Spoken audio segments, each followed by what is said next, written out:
Now to what became the story of last week and the sensationalist campaign commercial TV networks ran to drive it along.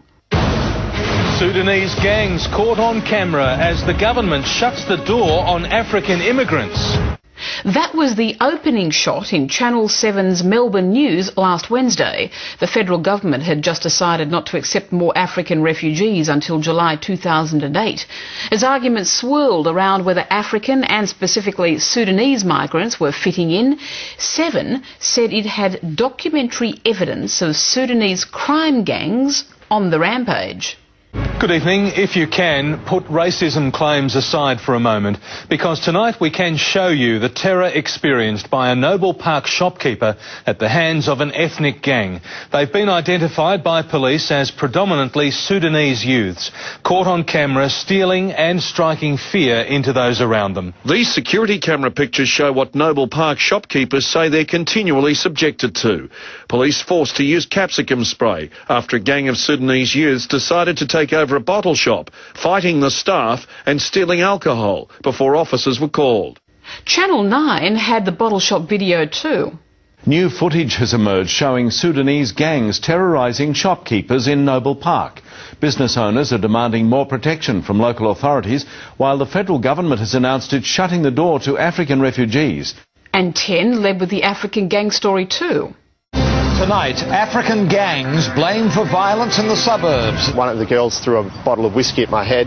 If I hadn't ducked, it would have hit me in the head and probably knocked me out. We don't believe there is a gang culture. It's a group of young people together. Other young people who are white do the same thing, and they're not called gangs. Noble Park residents say the violence has reached boiling point, with gangs of up to 30 to 40 members roaming the streets at night, leaving many too scared to leave their homes. Interesting, the Victorian Police Commissioner wasn't buying into talk of African gangs. Each of those stories was put in the context of the government's refugee decision. Immigration Minister Kevin Andrews has defended the government's decision to slash the intake of African refugees until at least next July. I'm concerned that we don't create problems down the track for this group of people and for Australian society generally. The pictures seem to be proof for those claiming Sudanese refugees were trouble. But let's look closely at just what the stories really showed. Here's the first incident on Channel 7. In these frames, none of those involved in the violence are black Africans.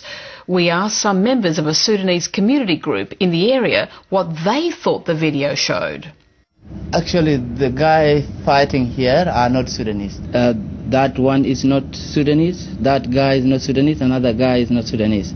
I see only one Sudanese with a red t-shirt in this, and he's not doing anything. So no example of Sudanese violence there then. The Sudanese man in the red shirt did have form. He'd been charged with assault, but as 7 News told us, he became a victim himself.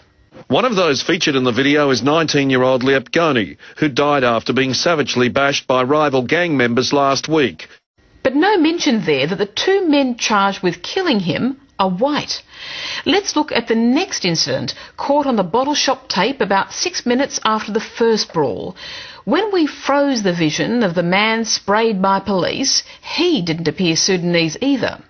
The Channel 9 version made that even clearer. So we checked with the bottle shop manager there that night.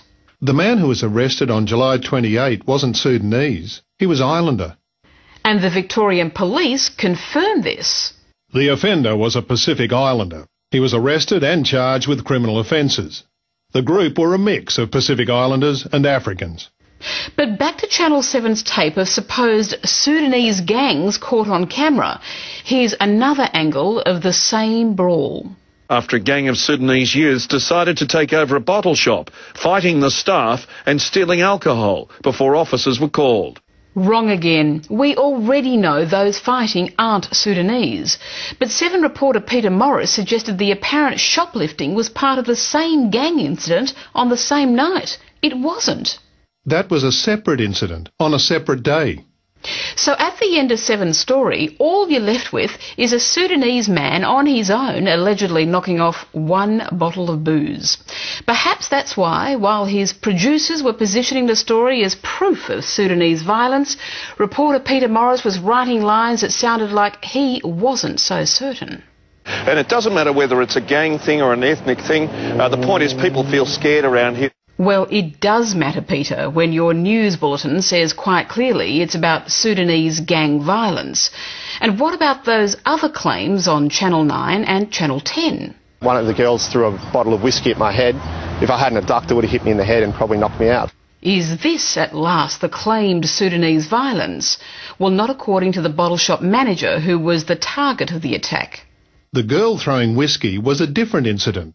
She wasn't Sudanese, but she was part of the same general group. And as for this claim from 10 News... 10 News believes a man recently entered the Springvale police station vowing to rape and kill a female officer. The federal government shutting the door on African refugees until at least July next year because of concerns about their ability to integrate. Well, the Victorian police deny that dramatic claim. The allegation that a man recently entered the Springvale police station and threatened to rape and kill a female police officer is completely without substance. Another bogus allegation. Media Watch isn't saying there aren't gangs in Noble Park or that there aren't some Sudanese there who cause trouble. But the commercial network's claims to have proof of African migrant violence were dishonest. You certainly didn't see 7, 9 or 10 running this sort of opinion from locals. I don't think it's a race issue. I think it's a gang issue. It's a gang issue rather than a race issue. Most of the Sudanese are great. A bit more maturity and nuance there than in commercial TV newsland. It's a classic case of the commercial network's long-held obsession with so-called ethnic gangs, fitting perfectly with the political interests of those supporting the freeze on African migrants. When they added dishonesty to that mix, the commercial networks did a serious disservice to African migrants as a whole. That's it from me tonight. Thanks for watching, and I'll see you again next week.